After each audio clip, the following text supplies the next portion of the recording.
Bonjour et bienvenue dans cette nouvelle édition du 9 septembre. Voici les titres de ce journal.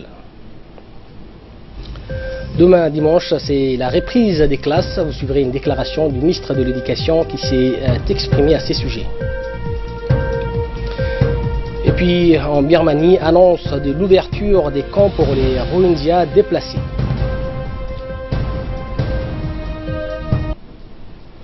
Demain dimanche, c'est la rentrée des classes. À cette occasion, le ministre de l'Éducation nationale et de la formation professionnelle, Moussa Mohamed, a fait une déclaration à la presse où, dans un premier temps, il a souhaité bonne reprise à tous les élèves et corps enseignants. Nous l'écoutons.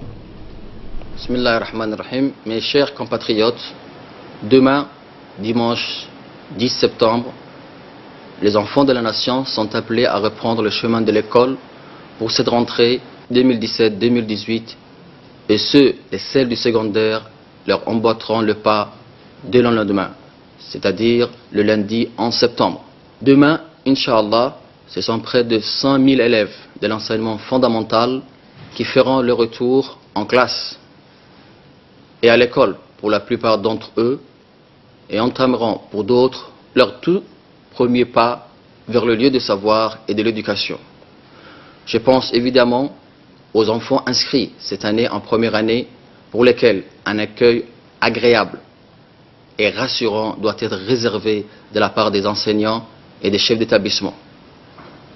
Cette année encore, l'honneur me revient de prendre solennellement la parole à l'occasion de cet événement national pour souhaiter, et en premier lieu aux élèves, aux parents, aux enseignants et aux chefs d'établissement, une bonne et heureuse année scolaire.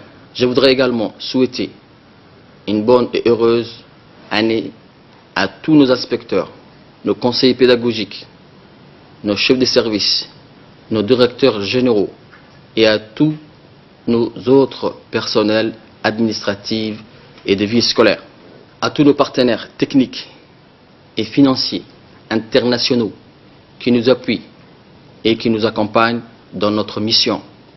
Je voudrais également souhaiter une année heureuse et aussi enrichissante que celle écoulée. Cette année encore, toutes les dispositions sont prises afin d'entamer cette rentrée scolaire dans les meilleures conditions possibles. Le ministre de l'Éducation nationale et de la formation professionnelle a rappelé les exigences auxquelles devront se plier tous les responsables de son département. Voici ses propos. C'est pourquoi le MENFOP mise sur un changement de paradigme scolaire, des modèles d'école, d'où l'émergence d'une école qui puisse favoriser davantage le développement du capital humain. Dans cette optique, je donne instruction aux directions générales, aux inspecteurs et à tous les responsables administratifs, quel qu'il soit leur niveau de responsabilité, d'inscrire leur activité dans une démarche de planification managériale. Et c'est dans un esprit d'équipe, selon bien sûr les axes prioritaires de transmutation de notre école. Et comme pivot principal de ces priorités, il y a la révalorisation des enseignants. Nous ne voulons plus aujourd'hui d'un enseignant traditionnel, certes dévoué et compétent, mais exerçant avec des méthodes préfixées et un cheminement pédagogique tout tracé pour lui et pour ses élèves. Cela n'a plus de sens. Cette posture doit être désormais révolue. En ce qui concerne la formation technique et professionnelle, le ministre de l'Éducation nationale et de la formation professionnelle, Moustapha Mohamed, a rappelé l'importance de mettre en place des formations en phase avec la réalité du marché du travail. Il est également revenu sur l'école d'excellence qui ouvre également ses portes demain. Dans le domaine de l'enseignement technique et professionnel, un secteur de grand intérêt pour mon département et pour le gouvernement, car il contribue au développement économique et industriel de notre pays. Et le premier défi ici consiste à garantir un accès large et équitable des élèves de 9e année aux différentes filières proposées. Pour cela, il nous faut considérablement augmenter les capacités d'accueil avec la construction de nouveaux centres de formation et l'équipement des lycées professionnels selon les normes standards de formation. La qualité des apprentissages professionnels doit être par ailleurs améliorée en actualisant et en diversifiant la carte de formation proposée aux élèves. La Direction générale de l'enseignement technique et de la formation professionnelle doit continuer à mettre en adéquation les formations avec le marché de travail. Elle doit également s'ouvrir davantage vers le secteur privé en vue de son implication effective et soutenue dans les formations dispensées. Nous avons communiqué, mes collaborateurs et moi-même, la semaine dernière, sur l'avènement de notre pays d'une école d'excellence destinée à former l'élite de demain. Cette école, réservée aux enfants à capacité intellectuelle élevée, ouvrira, Inch'Allah, ses portes demain. Et toutes les dispositions sont prises pour accueillir les chanceux enfants au nombre de 125 sélectionnés. Il s'agit là, mesdames et messieurs, d'une initiative du chef de l'État, son Excellence M. Ismaïl Omar Guelleh, que je tiens à saluer solennellement ce soir et qui, j'en suis convaincu, contribuera beaucoup à l'amélioration de la qualité de nos enseignements apprentissages et qui permettra, Inch'Allah, surtout aux plus doués de nos enfants, d'apprendre et d'évoluer dans un cadre et une structure adaptée à leur niveau intellectuel. J'exhorte tous les acteurs de notre système éducatif à relever de manière individuelle et collective l'ensemble des défis qui sont les nôtres afin de faire, Inch'Allah, de cette année une année de réussite pour tous. Pour nous parler des grandes lignes ou de l'essentiel de cette intervention, Fardous Hussein va nous rejoindre sur ces plateaux. Merci Fardous. Parlez-nous un peu de l'essentiel. Qu'est-ce qu'on doit retenir justement de cette intervention? Merci. Pour commencer, nous allons parler donc de sa déclaration, celle du ministre faite donc ce matin. Le ministre de l'Éducation nationale et de la formation professionnelle a souligné donc demain, ça sera la rentrée scolaire pour plus de 100 000 élèves qui feront donc leur rentrée. Le ministre a vraiment tout dit. Nous allons donc essayer de revenir sur quelques points qui nous semblent donc essentiels, donc sur le fait que le MENFOP a misé donc cette année sur le changement dans cette optique donc d'inscrire leur démarche dans un esprit managérial qui puisse donc favoriser le capital humain, comme l'a dit le ministre, dont également donc l'enseignement traditionnel.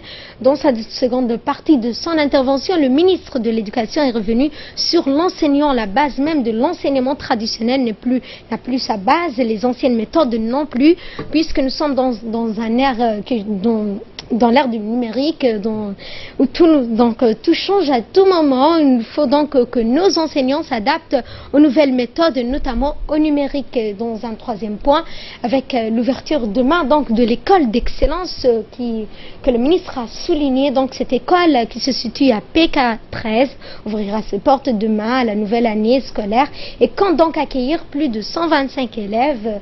Une classe de deuxième année, 2 classes de troisième année, une classe donc de sixième année et un effectif de 25 élèves dans chaque classe. Il faut donc savoir que les élèves de cette école formeront l'élite de demain donc afin de détecter à travers des tests portant sur la maîtrise comment ces élèves donc ont été détectés à travers une maîtrise des langues, des mathématiques, mais aussi de la culture générale qui se sont donc déroulées à l'école annexe 2 en avril dernier. En final, donc le ministre de l'Éducation a fortement recommandé aux parents et à ces élèves donc de prendre soin de ces élèves et une responsabilité accrue dans le suivi de leur progéniture.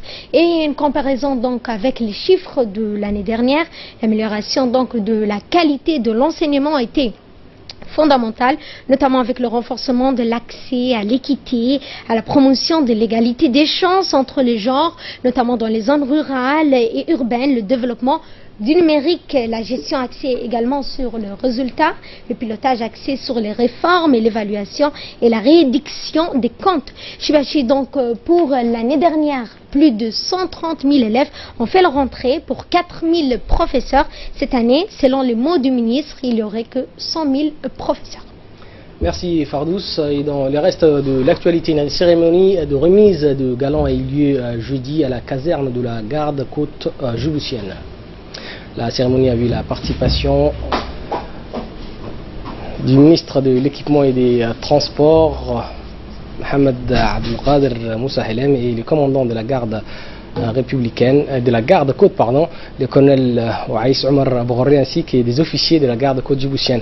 À cette occasion, M. Fouad Hussein Abar et Mohamed Hussein Omar se sont vus remettre des galons des capitaines patrouilleurs pour leur abnégation et leur courage lors d'une mission de remorquage et d'escorte d'un bateau transportant des matériels d'aide au gouvernement somalien échoué donc au large de la Somalie. Et deux nouveaux médecins, en l'occurrence Fatouma Elmiaye et Mustafa Ibrahim Ali, ont été élevés au rang de médecins lieutenants. Ces deux nouveaux médecins vont renforcer la capacité du centre médical de la garde côte djiboutienne assise sur la route de Venise. Occasion pour le commandant de la garde côte djiboutienne de s'exprimer. Le colonel de la garde côte, le colonel Waïs Omar Boghorri, a dans son intervention félicité les nouveaux officiers gradés et les a donc encouragés à poursuivre dans cette voie.